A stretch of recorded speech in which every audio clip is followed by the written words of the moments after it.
We don't really have to because Millie Bobby Brown has already done it. TMZ is reporting that she put out this video that I watched this morning, and she's very sweet and just talking very softly about people commenting on her appearance. She was like, quit commenting on how I look.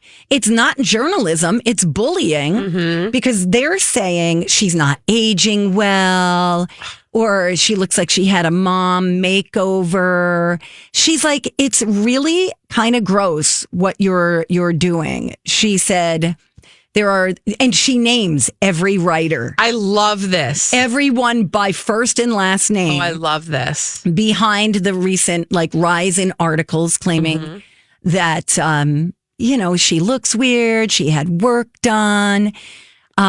She basically says that you're desperate to tear young women down. And I grew up in front of the world. And for some reason, people can't seem to grow up with me. Listen, this is why we do this thing. If I may just take her side for a moment. Sure. We do this thing where we see celebrities of a certain age and we go, oh, so-and-so's had work done. Or this is rude. I'm going to throw Meg Ryan under the bus, but we did this at my house the other day. I was like, wow, you barely can recognize her from how she used to look. Sure. And we make commentary about that. But the way it starts is exactly what she's talking about. Exactly. Because when you start criticizing the way a young woman is aging, that messaging gets put in their brains. Yes. And then it makes it even harder to age gracefully. And then that's when you're going out to seek help with whatever and nipping and tucking and she's right. She's absolutely right. They don't have anything more interesting to talk about. And so they're talking about how she looks, which is stupid. And she's saying, am I supposed to stay frozen in time and look like I did when I was on season 1 of Stranger Things? I'm not going to apologize for growing up. I refuse to make myself smaller to fit the expectations of people who can't handle seeing a girl become a woman. Oh, I love her for this. And the way she says it is not like, she's just very soft spoken. Yeah. And she basically is encouraging her haters to ask themselves why paying a compliment instead makes them so uncomfortable. Ooh, I love that. Yeah, she's really good for her. Mature. I appreciate her. I had seen her in another article talk about kind of how hard it is to grow up in the profession that she's grown up in. Yeah. And that she finds it difficult to make friends and that kind of thing.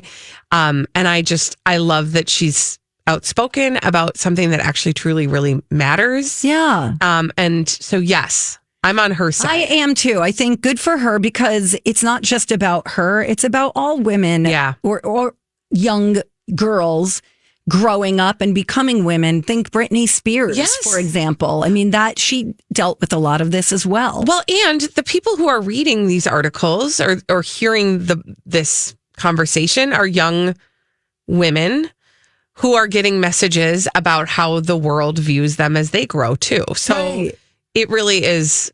She's doing a favor for a lot of people. There's a new article in British Vogue, I believe, that she participated in titled, "No one cares how old you think Millie Bobby Brown looks." I love that. It's great. I mean, she's married. Yes. She's a grown-up. 10 years, a lot happens in 10 years. It's true. So anyway, when Stranger Things come back, anybody know? I don't even remember. Soonish?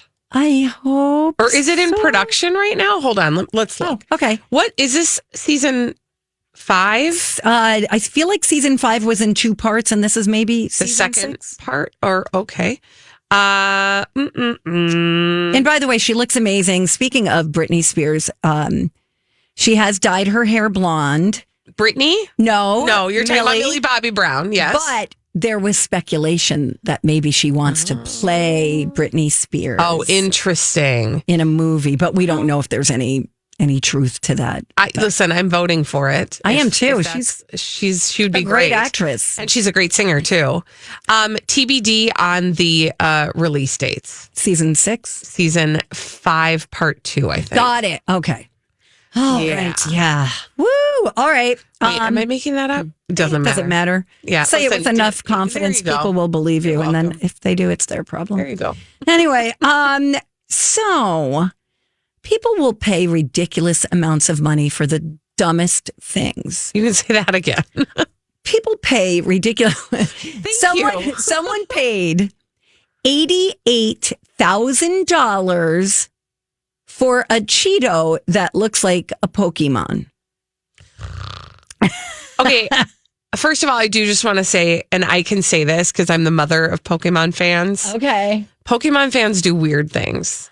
They do. They really love their pocket monsters. I'm just saying. Okay. Well, do you happen to know who Charizard is? Oh, yeah. Okay. So I guess he's one of the rare characters. Yep. Mm-hmm. So we hear that word a lot at our house. And I have teenagers. I just want to be clear. Sure. Yes, I hope so. Yeah. Okay. Pokemon has been big at our house for years. Okay. Well, there is a photo. I got to look at this thing. This Cheeto, it's the second link that I have in there. Oh, it does look like Charizard.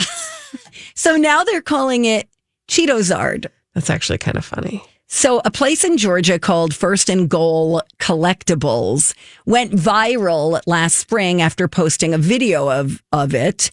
And they said they'd been hanging on to it for 5 years. It's 3 inches long. They framed it to look like a trading card.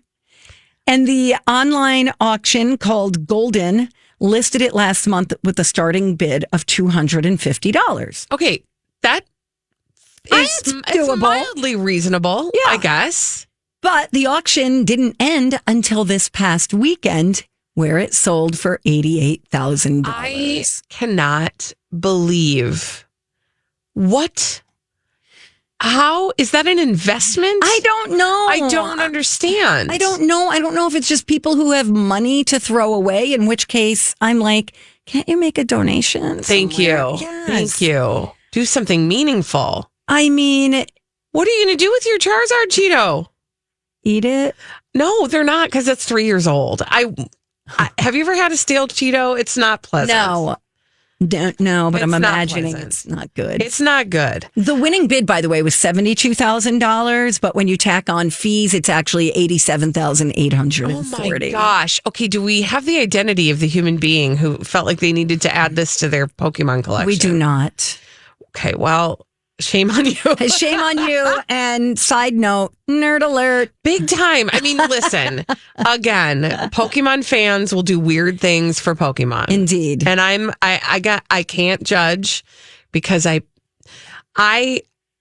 don't want to know how much money I've spent on Pokemon cards over the course of the past, because we gift them a lot. Ooh, I kind of do. How much is a pack? Well, it depends.